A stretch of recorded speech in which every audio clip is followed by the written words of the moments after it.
Hello YouTube, this is Todd again from Solid Shell Security with another video for you. As you can see, I have Minecraft up.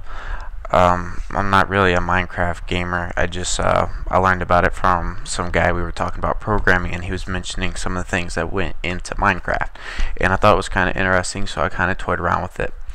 And in this video, I'm going to be covering kind of like programming limitations as to, whenever you're programming, to what extent can a program do? Well, if you watch my video, which was titled, I think, like Introduction to Programming, and then it had like a hyphen, and it said writing instructions and compilers. In the instructions part, we already covered that programming, you're writing instructions to a computer.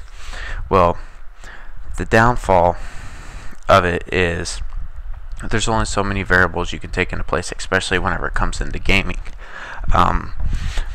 Minecraft is kind of like an open world. You can do whatever you want. Well, it's great, but there's also limitations. Like, let me go ahead and show you. Alright, so if I look down and I start digging, as you know, I start falling into this hole. I think it takes a couple seconds.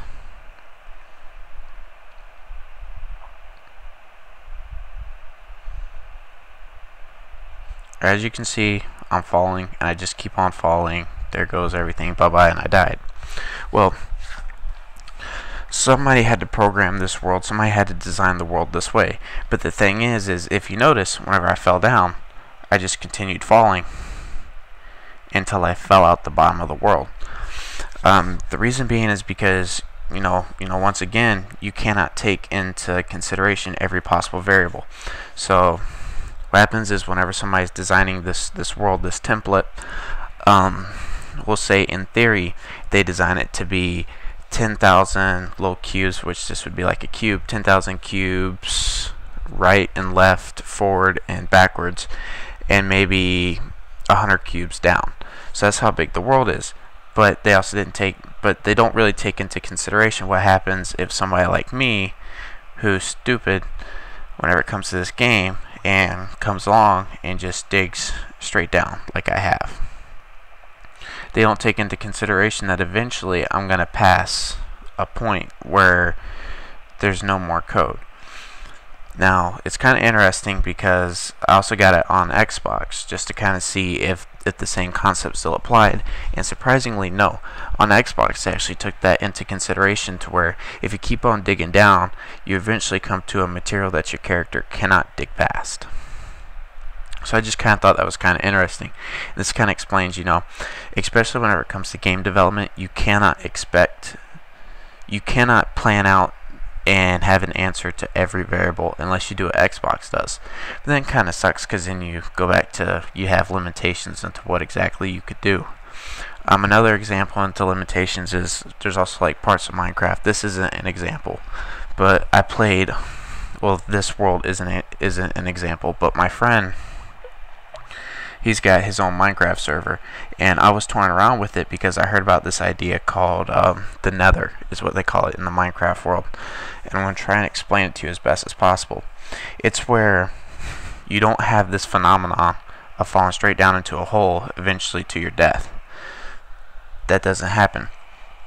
Instead, what happens is if you keep digging straight down, the computer tries to generate code. It generates new parts of the world.